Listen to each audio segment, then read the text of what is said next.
Kejadian 32 ayat 9 sampai 16. Saya kasih judul firman Tuhan adalah Feel God's Mercy, atau rasakan kemurahan Allah. Baik, kalau sudah ketemu saya ayat 9, teman-teman semua ayat 10, nanti sama-sama ayat 16. Saya mulai. Kemudian berkatalah Yakub, ya Allah nenekku Abraham dan Allah ayahku Ishak, ya Tuhan yang telah berfirman kepadaku, pulanglah ke negerimu serta kepada sanak saudaramu, dan aku akan berbuat baik kepadamu. Ayat 10. Sekali-kali aku tidak layak untuk menerima segala kasih dan kesetiaan yang kau tunjukkan kepada hamba-Mu ini, sebab aku membawa anak kotakku ini waktu aku menyeberangi sungai Yordan ini. Tetapi sekarang telah menjadi dua pasukan. Lepaskanlah kiranya aku dari tangan kakakku, dari tangan Esau, sebab aku takut kepadanya. Jangan-jangan ia datang membunuh aku, juga ibu-ibu dengan anak-anaknya. Bukankah engkau telah berfirman, tentu aku akan berbuat baik padamu dan menjadikan keturunanmu sebagai pasir di laut, yang karena banyaknya tidak dapat dihitung. Lalu bermalamlah ia di sana pada malam itu. Kemudian diambilnyalah dari apa yang ada padanya suatu persembahan untuk Esau kakaknya, Yaitu 200 kambing betina dan 20 kambing jantan, 200 domba betina dan 20 domba jantan, 30 unta yang sedang menyusui beserta anak-anaknya, 40 lembu betina dan 10 lembu jantan, 20 keledai betina dan 10 keledai jantan. Sama-sama diserahkannya semuanya itu kepada budak-budaknya untuk dijaga tiap-tiap kumpulan tersendiri. Dan ia berkata kepada mereka, berjalanlah kamu lebih dahulu dan jagalah supaya ada jarak antara kumpulan yang satu dengan kumpulan yang lain. Tepuk tangan buat firman Tuhan. Amin. Ya, teman-teman semua, Yakub ini adalah salah satu orang yang dijanjikan Tuhan untuk diberkati. Ketika dia lahir dari dalam kandungan ibunya, bahkan ketika dia lahir, dia sudah dijanjikan untuk mendapatkan berkat itu, yakni hak kesulungan. Nah, bagi orang Israel, hak kesulungan itu sangat penting, sebab dia akan mendapatkan 2 kali lipat lebih daripada saudara-saudaranya yang mendapatkan berkat yang bukan hak kesulungan.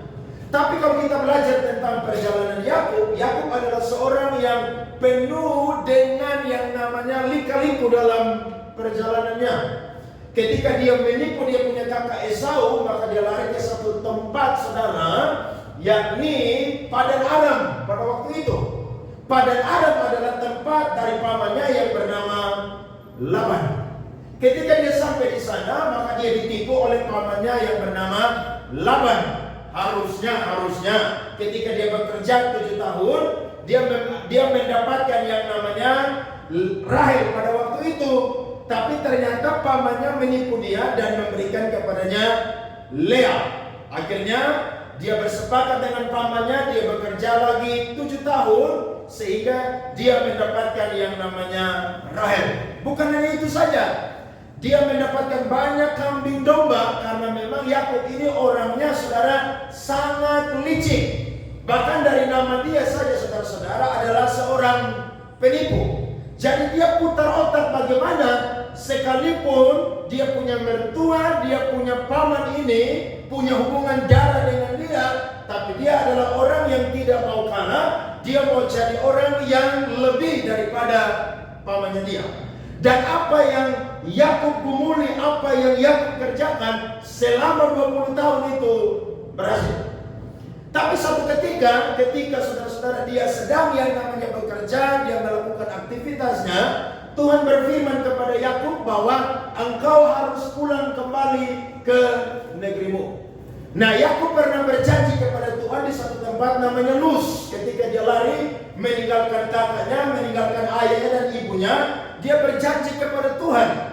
Dia berkata bahwa ketika Tuhan memberkati dia, maka dia akan menjadikan tempat itu adalah rumah Allah. Dari Luz berubah menjadi Betel. Kemudian dia akan mempersembahkan persepuluhan bahkan dia pun juga akan mengikuti perintah-perintah Tuhan. Akhirnya, singkat cerita, Yakub ini mendapatkan panggilan Tuhan untuk pulang kembali ke negerinya. Akhirnya saudara, dia berangkat pulang. Tapi dalam perjalanan pulangnya itu tidak mudah. Kenapa? Karena Yakub menghadapi satu trouble atau satu masalah. Dia takut menghadapi kakaknya yang bernama Esau. Kenapa dia takut? Yang pertama, dia udah tipu dia punya kakak. Harusnya dia punya kakak yang dapat berkat kesulungan, tapi dia tipu sehingga dialah yang dapat berkat kesulungan. Dia yang harusnya dapat berkat kedua, tapi dia berubah, akhirnya dialah yang menjadi orang yang diberkati pertama, bahkan mendapatkan hak kesulungan tersebut. Jadi sebagai manusia, Yakub ini ketakutan. Saya mau tanya saudara, kalau saudara tipu orang, saudara ketemu orang itu, saudara takut atau tidak? Takut. Berarti saudara normal. Sampai kalau saudara tipu orang dan saudara ketemu dia dan yang tidak takut, berarti saudara tidak normal. Contohnya, saudara pinjam uang dari dia. Saudara mau datang gereja, ada dia di gereja, takut atau tidak? Saya percaya malu itu nomor 2. Yang paling pertama adalah takut. Sebab apa? Mungkin sedang ibadah dia diam-diam karena ada firman Tuhan, ada pujian penyembahan. Tapi nanti habis ibadah, pas doa berkat amin, dia udah tunggu di depan pintu tuh. Nah, saudara yang berhutang, yang tidak kembalikan uang dia, siap-siap menanggung ganjaran, menanggung malu. Bila bisa-bisa juga hal-hal yang tidak mengenakan dia akan buat kepada saya dan saudara. Nah, Yakub mengalami hal ini. Tapi saudara-saudara, sekali lagi, ketika Yakub pulang, apa yang ada di dalam pikiran dan hati Yakub, saudara-saudara, ternyata berubah. Dulu Yakub mengandalkan kekuatannya. Tapi ketika dia mau berjalan pulang, ketika dia menghadapi yang namanya ketakutan untuk menghadapi abangnya Esau, justru disinilah dia belajar meminta kemurahan Allah. Apa itu kemurahan Allah? Saya coba cari buat teman-teman semua. Mari kita perhatikan di LCD. Kata kasih dan setia, kalau saudara baca di firman yang tadi kita baca, itu di dalam bahasa Ibrani saudara menggunakan kata hesed. Artinya adalah kasih karunia, kasih setia, belas kasihan, kemurahan hati, dan kebaikan. Arti tersebut digunakan untuk menggambarkan baik sikap Allah terhadap umatnya maupun sikap umat Allah terhadap dia. Nah, kata hesed juga saudara-saudara bisa berarti kemurahan. Kenapa? Karena dalam Mazmur pasal 23 ayatnya yang ke-6 firman Tuhan berbunyi, kebajikan dan kemurahan belaka akan mengikuti aku seumur hidupku. Jadi kata kemurahan di situ saudara menggunakan kata hesed. Saya coba seberangkan saudara-saudara, bandingkan dengan kata kemurahan dalam bahasa Yunani, itu menggunakan kata eletemen. Berasal dari akar kata eleo yang artinya membantu seseorang karena kasihan, belas kasihan, rasa kasihan, atau merasa kasihan. Berarti kasih setia punya hubungan bersamaan kata dengan yang namanya kemurahan. Ada amin? Dan kemurahan pun juga punya hubungan dengan yang namanya kasih setia. Nah, Yakub saudara yang dulu mengandalkan otak dan kekuatannya justru berubah. Dia mengandalkan Tuhan dan dia mau bergantung kepada kemurahan Allah. Makanya tadi kita baca firman Tuhan toh jelas. Yakub buat apa di sana tadi? Dia sujud dan berdoa kepada Tuhan. Kenapa? Karena memang dia takut dibunuh oleh dia punya abang yang bernama Esau. Dia sudah melakukan kesalahan. maka dia mohon kepada Tuhan supaya Tuhan memberikan kepadanya kasih setia atau kemurahan, sehingga ketika dia berjumpa dengan abangnya yang bernama Esau, Tuhan memberikan rahmat, kasih setia, kemurahan bagi Yakub. Dan saya mencatat sesuai dengan apa yang Alkitab catat, saudara-saudara, ada 3 kemurahan Allah yang dahsyat yang Yakub rasakan dalam kehidupannya. Yang pertama, kita lihat firman Tuhan ayat yang ke-10 tadi. Yakub berkata begini, sekali-kali aku tidak layak untuk menerima segala kasih dan apa, saudara? Kesetiaan yang engkau tunjukkan kepada hamba-Mu ini. Sebab aku membawa hanya tongkatku ini waktu aku menyeberangi sungai Yordan ini. Tetapi sekarang telah menjadi berapa? 2 pasukan. Maksudnya begini, Yakub ini, saudara-saudara, pergi hanya bawa tongkat, tapi pulang, saudara-saudara, bawa 2 pasukan. Berarti ketika dia pergi, dia itu tidak bawa apa-apa. Tapi ketika dia pulang, dia bawa banyak sekali harta. Dia pergi, saudara, dia gembel. Tapi ketika dia pulang, dia diberkati oleh Tuhan. Justru sebelum dia berjumpa dengan yang namanya dia punya kakak Esau, Tuhan ingatkan dia dalam doanya bahwa aku telah memberkati engkau begitu luar biasa. Engkau pergi menyeberangi sungai Yordan ini hanya bawa tongkat, tapi engkau pulang hari ini, engkau bawa harta, bahkan 2 pasukan. Teman-teman, saya mau berkata kepada kita semua, kita ditentukan untuk menikmati kasih setia atau kemurahan Allah. Kalau Tuhan pernah janji memberkati saya dan saudara, saudara tidak boleh sanksi dengan janji Tuhan. Ada amin? Kalau saudara sanksi dengan janji Tuhan, saudara tidak akan mengalami janji itu. Yakobus bilang begini, orang yang mendua hati tidak akan apa? Tidak akan tenang dalam hidupnya, atau tidak akan mendapatkan janji-janji berkat Tuhan. Yakub ini, saudara-saudara, dia ini tidak sempurna. Dia punya nama aja penipu. Tapi ketika dia ada di padang Aram, Tuhan berkati dia. Tuhan janji memberkati Yakub, maka janjinya ya dan amin terjadi bagi Yakub. Hari ini kita punya latar belakang berbeda.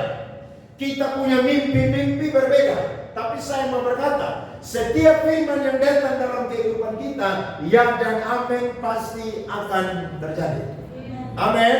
Makanya apa yang ada di pikiran saya dan saudara ini, kita perlu yang namanya jaga, kita perlu yang namanya doakan. Apalagi itu firman yang Tuhan sampaikan kepada kita, saya percaya saya dan saudara hidupnya akan dirubah oleh Tuhan.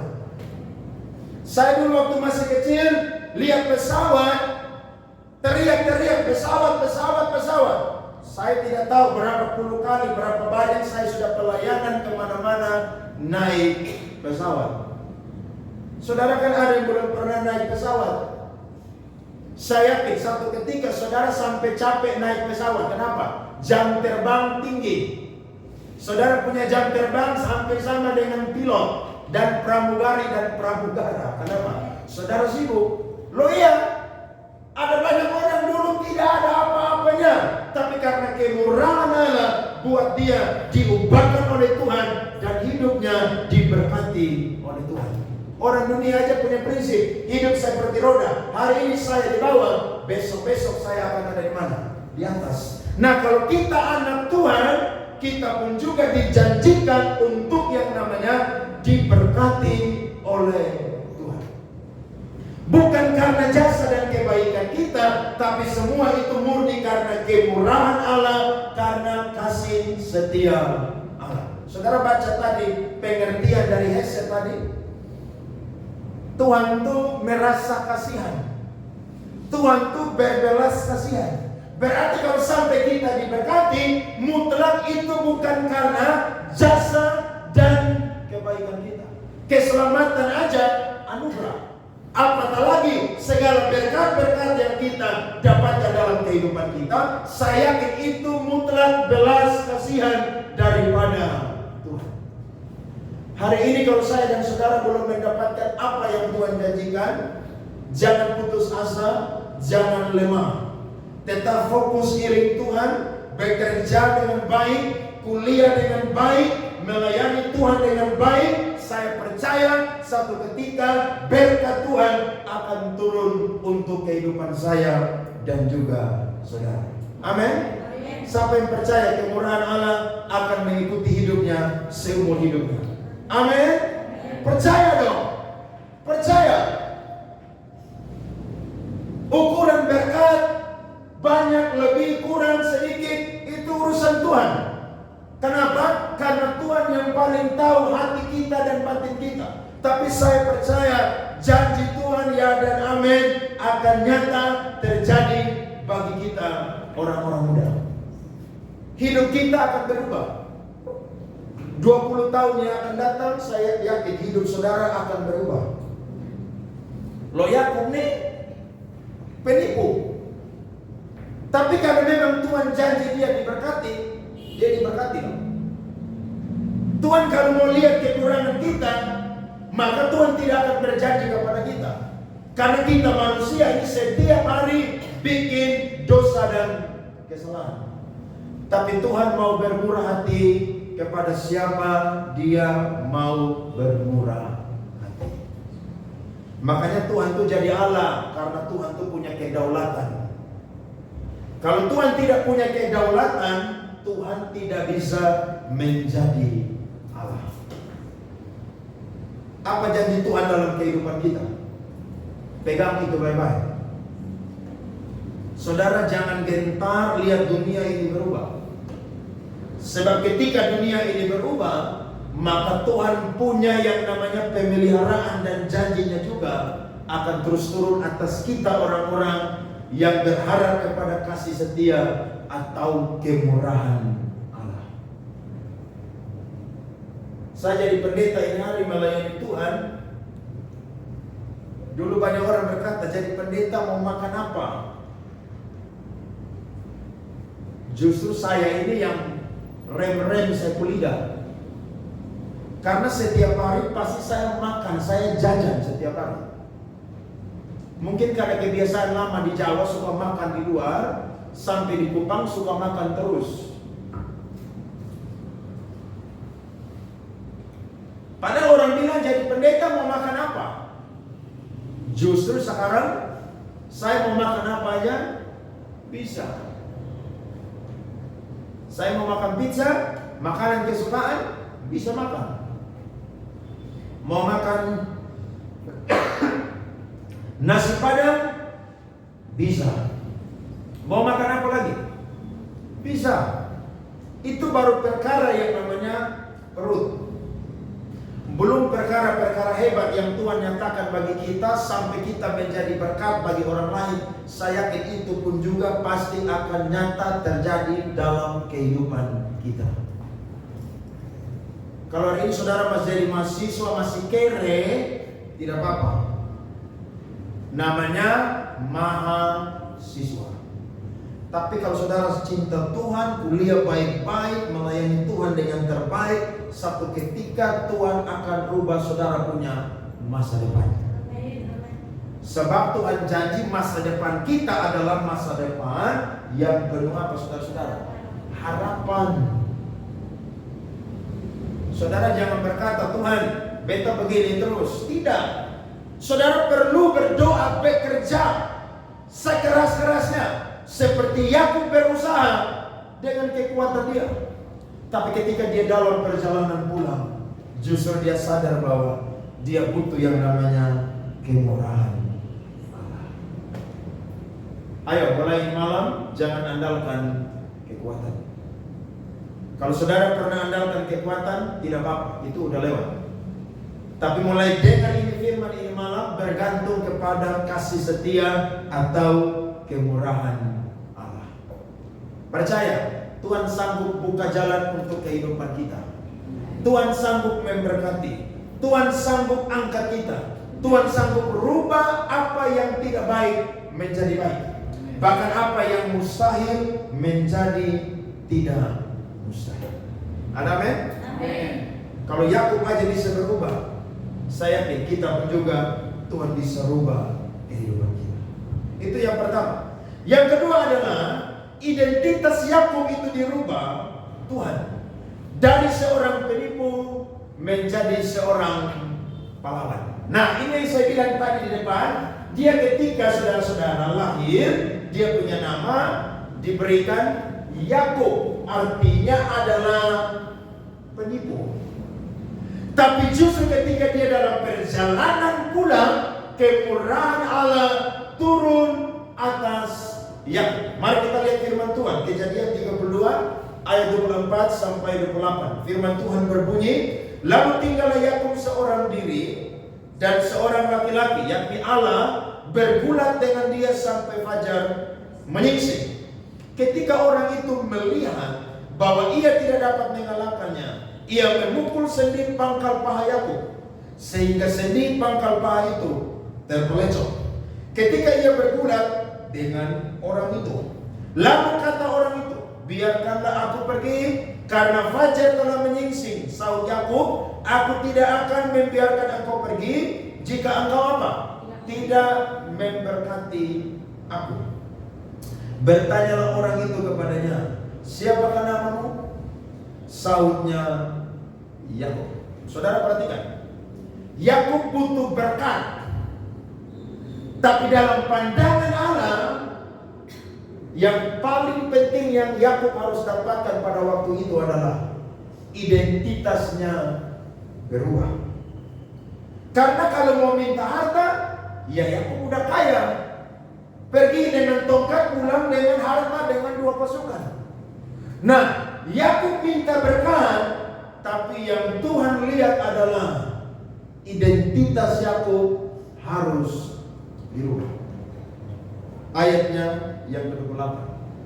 Lalu kata orang itu, atau kata Tuhan, namamu tidak akan disebutkan lagi Yakub, tetapi Israel, sebab engkau telah bergumul melawan Allah dan manusia, dan engkau menang.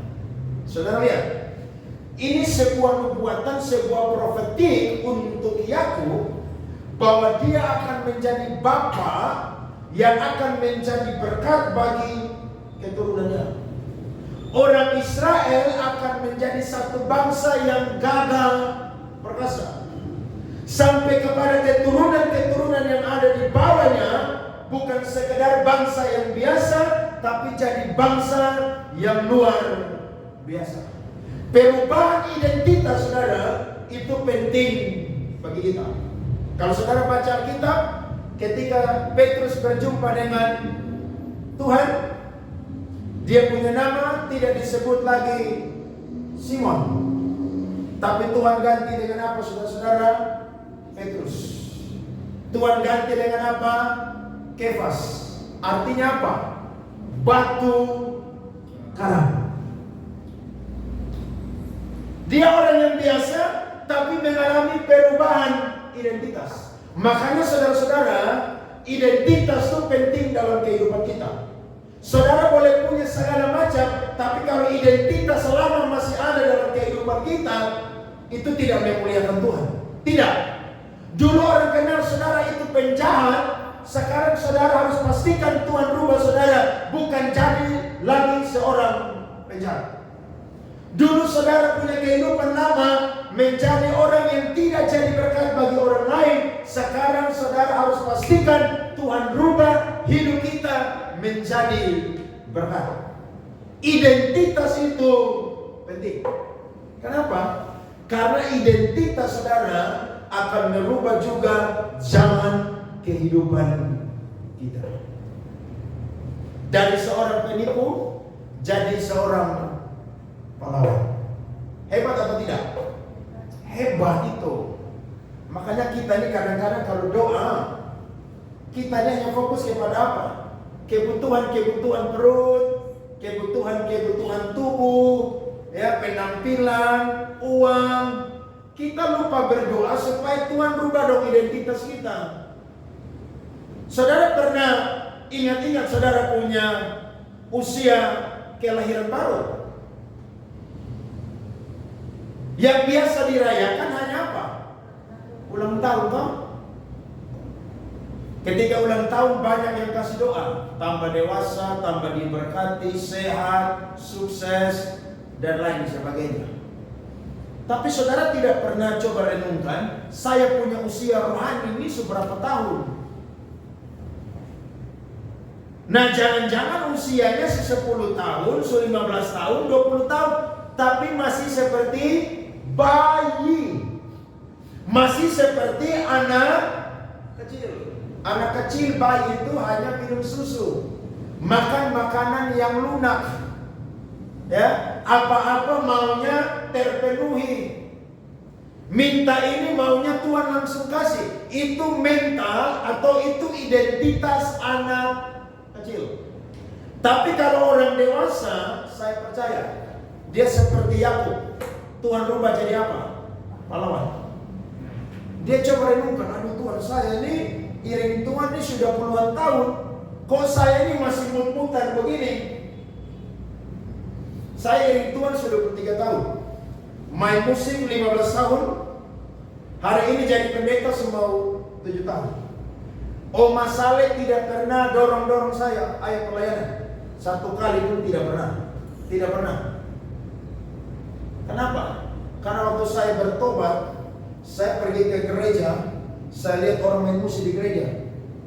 Saya bilang, Tuhan, kasih saya talenta seperti mereka, saya mau melayani Tuhan. Dan ketika saya minta itu, Tuhan kasih saya. Tuhan rubah saya. 1 tahun kemudian, saya mulai terlibat dalam pelayanan. Saya bertobat tahun 2000, bulan Mei. Saya mulai pelayanan juga bulan Juni tahun 2021. Pendeta gembala tidak pernah kepala sakit dengan saya, tidak pernah. Tidak pernah. Kenapa? Karena saya tidak pernah dipaksa-paksa dalam melayani Tuhan. Saya tidak pernah dipaksa, ayo gereja hari Minggu. Tidak pernah. Sebab apa? Ya saya merasakan kemurahan Allah. Dulu hidup kacau balau, hidup hanya bermain aja. Tapi ketika Tuhan rubah identitas, komitmen jadi baru.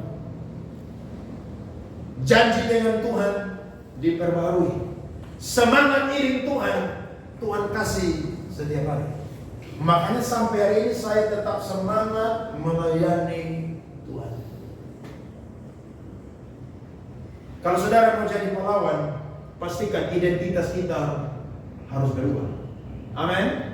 Pola pikir berubah, cara pandang berubah, semangat berubah, komitmen berubah. Saya percaya prinsip kita akan berubah dan Tuhan akan melihat kita tuh indah.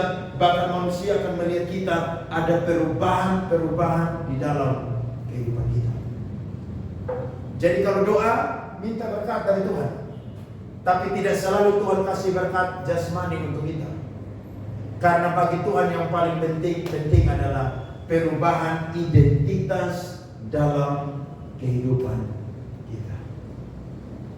Makanya Paulus bilang, barang siapa ada di dalam Kristus, dia adalah ciptaan baru. Yang lama sudah apa? Berlalu. Yang baru sudah apa? Datang. Amin. Jadi berubah dong. Seperti Yakub, identitasnya berubah. Ya toh? Dari penipu jadi pahlawan. Saudara jadi dari pemalas jadi apa? Rajin. Betul toh? Jangan iring Tuhan tiap hari, tiap minggu, tiap bulan, tiap tahun. Pemalas terus. Loh, saudara mau diberkati atau tidak? Saya 1 hari baca buku 30 halaman. Free hari Minggu. Jadi 2 bulan saya baca buku minimal 3 atau 4 buku.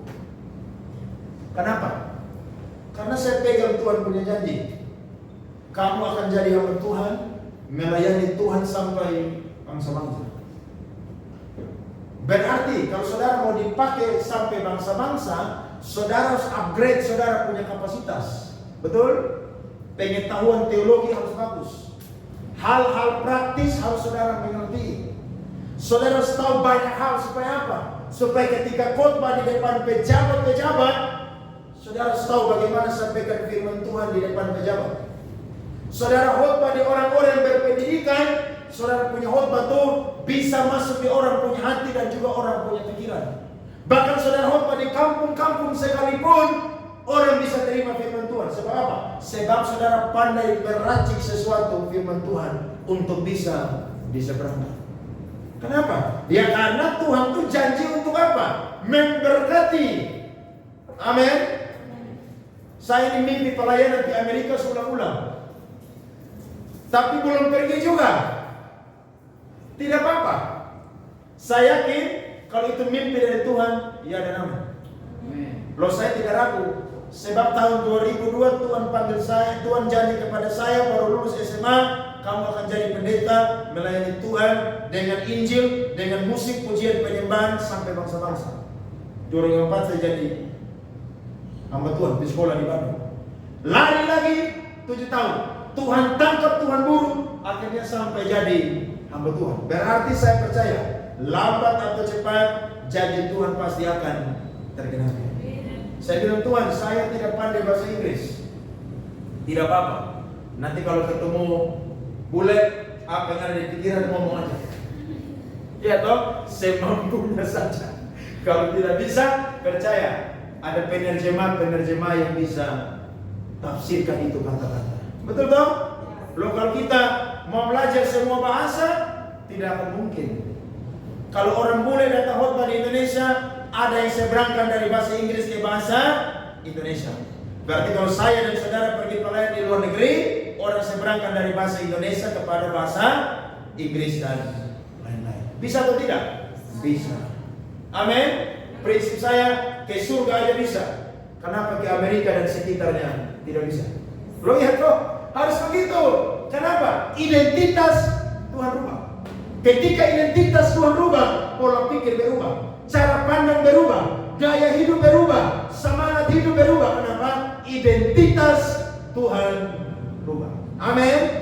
Jadi tiap tahun harus ada perubahan dong. Harus ada.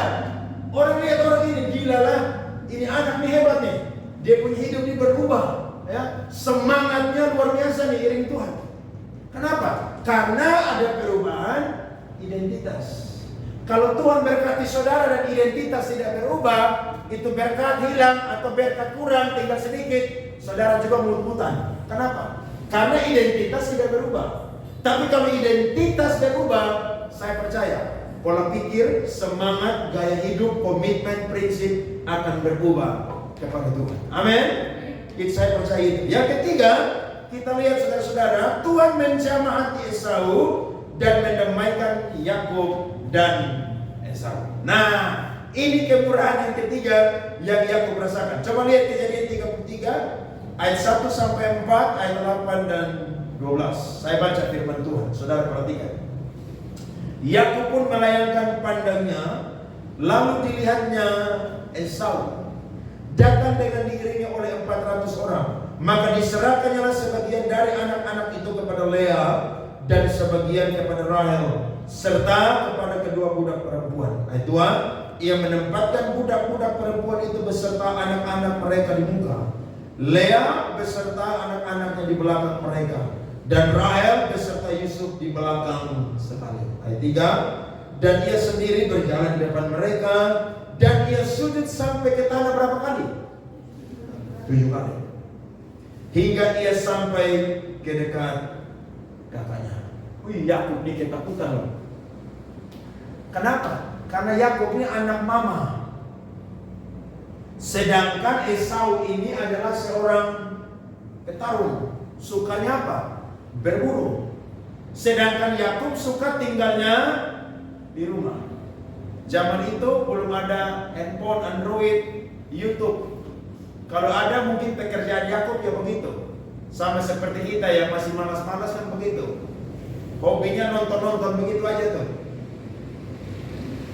Lanjut, firman Tuhan berkata, tetapi Esau berlari mendapatkan dia. Di dekatnya dia, dipeluk lehernya, dan diciumnya dia, lalu bertangis-tangislah mereka. Yang ada di pikiran Yakub, dia pasti mati. Tapi saudara perhatikan, ketika orang bergantung kepada kemurahan Allah, dia akan mendapatkan yang namanya kemurahan. Amin. Justru Esau tidak jadi hajar dia, bunuh dia. Justru mereka berpelukan, mereka rangkul, menangis. Kemudian apa? Saling bercium. Amin. Ayatnya yang ke-8 dan 12. Berkatalah Esau, apakah maksudmu dengan seluruh pasukan yang telah bertemu dengan aku tadi? Jawabnya, untuk mendapat kasih Tuanku. Kata Esau, baiklah kita berangkat, berjalan terus. Aku akan menyertai engkau. Waktu itu tanah Edom adalah wilayah kekuasaan daripada Esau.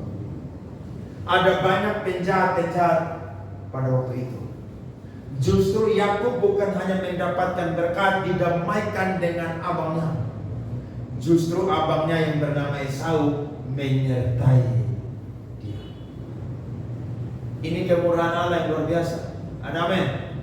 Saudara kalau punya musuh dan Tuhan damaikan, senang atau tidak? Senang atau tidak? Senang. Orang dunia bilang 1000 teman terlalu sedikit, 1 musuh terlalu banyak. Tidak usah musuh lah.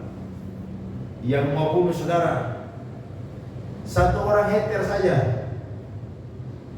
itu berbahaya atau tidak? Berbahaya. Dia bisa sebarkan hoax, fitnah, gosip. Akhirnya saudara punya nama baik akan apa? Rusak. Tapi perhatikan firman Tuhan ini.